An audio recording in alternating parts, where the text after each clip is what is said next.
안녕하십니까. 세상 읽어주는 남자 이성훈입니다. 오늘은 인텔의 3나노와 관련해서 이런저런 말씀을 드리겠습니다.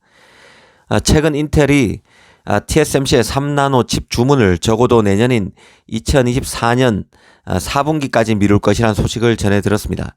이에 대해서 인텔의 펩 겔싱어가 인텔의 3나노 로드맵에는 차질이 없다고 밝혔습니다. 한마디로 인텔이 공식적으로 밝힌 스케줄대로 칩을 양산하겠다는 것이죠. 이 겔싱어가 시장에서 인텔의 3나노 칩 로드맵이 지연되고 있다는 얘기에 대해서 컨퍼런스 콜을 통해서 이 사실이 아니라고 말한 것입니다. 이게 의미하는 것을 짚어드리겠습니다. 그런데 이와 관련해서 재미있는 부분이 있습니다. 이 겔싱어가 인텔의 3나노 칩 로드맵이 순조롭게 이뤄지고 있음을 밝히면서 인텔과 TSMC를 동시에 거론한 대목입니다. 이 겔싱어는 3나노 프로그램은 TSMC뿐만 아니라 내부 인텔 3나노 프로그램에서 모두 정상 궤도에 올라 있다고 언급했습니다. 하지만 바로 이 지점이 바로 인텔이 현재 얼마나 핀치에 몰려 있는지를 다시 한번 상기시켜 준다는 생각입니다. 인텔은 아직 그 EUV 생산 라인을 활용한 칩 생산을 하지 못하고 있는 상태입니다. 이 소비자용 CPU에서는 이제 막 그 TSMC 삼성의 7나노와 흡사한 10나노 슈퍼핀 공정에서 조금 더 업그레이드된 공정으로 알려진 인텔 7공정을 적용한 엘더 레이크, 랩터 레이크를 내놓은 게 바로 인텔입니다. 그리고 서버 쪽도 마찬가지인데요. 최근 AMD의 거센 추격을 받고 있는 게 바로 서버 쪽인데 이제야 사파이어 래피지를 내놨는데 똑같은 인텔 7공정으로 만든 칩입니다. 정리하면 이제사 7나노, 후하게 치면 6나노 CPU를 내놓은 게 바로 인텔입니다. 그러다 보니 그 인텔의 3나노 칩이 제대로 나올 수 있을까를 얘기할 때도 자신의 칩 개발 현황만을 얘기해서는 제대로 된 답변을 내놓을 수 없는 게 바로 현재 인텔의 처지입니다. 이 소비자용 CPU 같은 경우는 올해 나오는 미티어 레이크 그리고 3나노 공정을 일부 활용하게 되는 에로 레이크의 경우는 TSMC의 조력을 받아야만 제작될 수 있는 칩입니다. 그러다 보니 겔싱의 해명도 인텔의 3나노 프로그램이 TSMC와 내부 프로그램에서 차질 없이 진행되고 있다고 언급한 것입니다. 일단 그 인텔의 3나노 칩도 소비자용과 서버용 CPU로 나눠서 봐야 합니다. 일전에 그 소개해 드렸던 대로 소비자용에서는 에로 레이크, 서버용에서는 최근 나온 사파이어 래피지에 의해서 차기 서버용 프로세서인 에메랄드 래피지가 같은 인텔 7공정을 활용해서 올해인 2023년 하반기에 나오고 내년인 2024년 출시되는 하강함 래피지로 불리는 그래나이트 래피지와 시에라 포레스트가 바로 인텔 3공정 기반으로 만들어지는 칩입니다.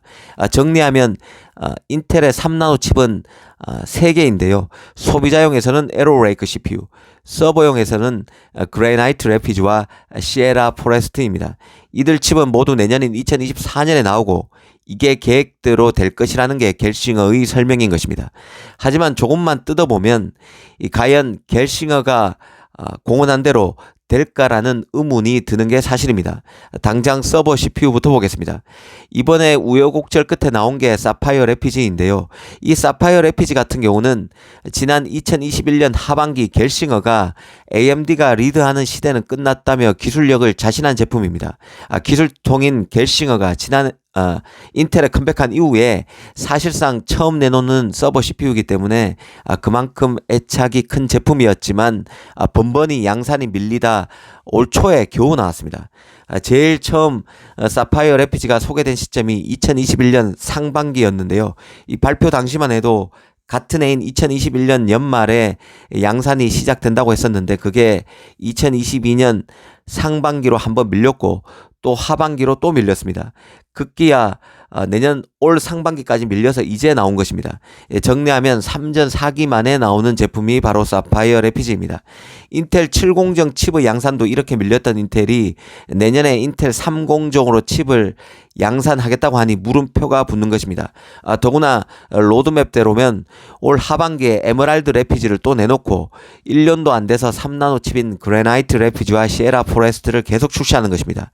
이 첨단 생산 노드 경쟁에서 TSMC의 지원을 받고 있는 AMD의 주도권을 내준 인텔 입장에서는 촘촘히 신제품을 발표해서 AMD와의 격차를 줄여나가야 하는 입장이기 때문에 이해가 되지 않는 것은 아닙니다. 하지만 이는 매우 도전적인 일이고 힘든 일입니다. 그리고 지금까지 보여진 인텔의 퍼포먼스를 고려해보면 이런 로드맵 준수가 어려워 보이는 게 현실입니다. 이런 점을 지적하고 싶은 것이죠. 이 소비자용 CPU인 에로레이크 상황은 서버 CPU보다는 상대적으로 낮습니다. 엘더레이크, 랩터레이크의 시장 반응이 좋기 때문인데요. 서버 시장에서 치고 올라가고 있는 AMD도 소비자용 시장에서는 인텔 기세에 주춤하고 있습니다. 하지만 3나노 칩의 경우는 그래도 불안감이 있어 보이는 게 사실입니다.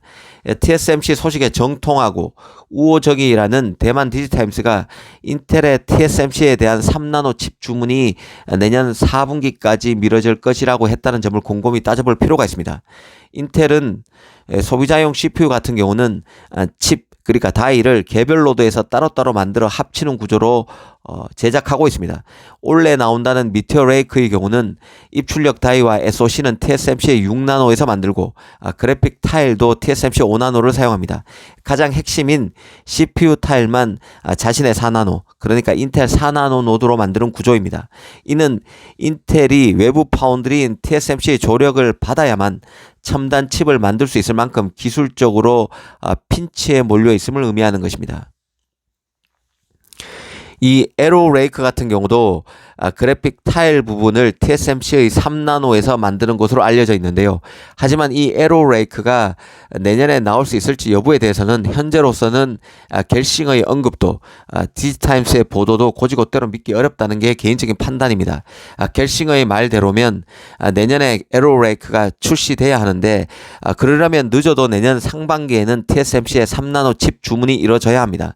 하지만 외신에선 내년은 2024년 4분기에나 칩 주문이 이뤄질 것이라는 소식을 전하고 있기 때문에 더 지켜봐야 한다는 생각입니다. 이 3나노 CPU 같은 경우는 애플이 올 하반기 M3 칩 출시로 CPU에서도 3나노 칩 시대를 열지부터가 아직은 유동적입니다. 공간 제약 때문에 최첨단 적용 노드가 가장 빠른 그 모바일 AP도 올 연말은 돼야 3나노 칩이 나올 것으로 예상되는 상황이기 때문에 CPU에서 3나노 적용의 본격화는 예상보다 더 늦어질 수도 있습니다. 이는 인텔의 그 에로레이크 칩 출시가 기술적 문제이면서도 한편으로는 비용의 문제, 또 한편으로는 시장 플레이어 간의 치열한 눈치 싸움의 영역이기도 함을 의미하는 것입니다. 애플, AMD 등의 3나노 칩 상황을 보고 인텔도 대응할 가능성이 있다는 뜻입니다. 특히 소비자용 CPU에서는 인텔이 시장을 잘 방어하는 상황이기 때문에 더 그렇습니다. 이런 점을 잘 봐야 한다는 생각입니다. 이 잠시 여담으로 삼성 파운드리 같은 경우는 최근 그 가동률 하락 리스크에 직면해 있는데요. 이 파운드리는 가동률에 민감할 수밖에 없습니다. 고가의 장비를 놀리면 그만큼 손해기 때문에 그렇습니다. 불황이라 칩 수요가 주는 데다 퀄컴 칩 등을 다시 TSMC에 내준 상황이기 때문에 삼성 입장에서는 팹리스가 아쉬울 수밖에 없는 상황인데요. 특히 갤럭시 S 모델에 탑재되는 엑시노스 2300 출시도 되지 않은 상황이기 때문에 더 답답한 입장인데 이 퀄컴 물량을 3나노에서 유치할 수 있을지가 관심입니다. 애플이 A17 바이오닉 칩의 3나노 생산을 위해서 TSMC의 첫 번째 3나노 버전인 N3 노드를 전량 확보했다는 얘기가 나오고 있습니다. 이 퀄컴의 경우는 TSMC의 다음 3나노 버전인 N3E 노드를 주시할 것으로 보는데요. N3E 노드는 가격이 상대적으로 저렴한 탓에 팹리스의 인기를 끌고 있는데 결국 삼성이 이 퀄컴 물량을 따내려면 N3E 노드보다 더 나은 3나노 경쟁력을 보여줘야 한다는 생각입니다. 오늘은 인텔의 3나노 칩 물량에 대해서 다시 한번 생각해 봤습니다. 감사합니다.